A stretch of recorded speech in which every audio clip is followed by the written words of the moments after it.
may krimen babala po sa mga manunood, kailangan po ng patnubay ng inyong mga anak dahil sensitibong balita po ito. Pulis na tinamaan ng bala ginawaran ng medalya.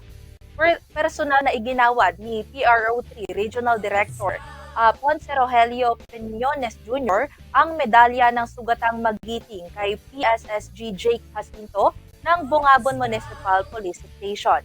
Matapos siyang tamaan ng bala sa hita sa engkwentro laban sa mga suspect sa robbery noong February 17, 2026 sa Bungabon, Nueva Ecija. Matatandaang nagsagawa ng dragnet operation ang mga pulis kaugnay ng robbery incident sa bayan ng Gabaldon nang tangkain umano nilang pahintuin ang dalawang armadong suspect na sakay ng motorsiklo.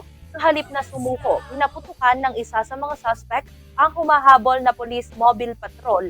Dahilan kaya tinamaan sa kaliwang hita ang pulis na nagmamaneho. Agad na gumanti ng putok ang mga operatiba na nagresulta sa pagkasawi ng isa sa mga suspect. Habang ang kasama nito ay naaresto matapos ang habulan. Na-recover sa lugar ang mga baril at motorsiklong ginamit sa pagtakas. Bukod sa parangal, nag-abot din ng tulong pinansyal ang pamunuan ng PRO3 kasama ang karagdagang assistance mula sa Public Safety Mutual Benefit Fund Incorporation upang makatulong sa pagpapagamot at paggaling ng pulis.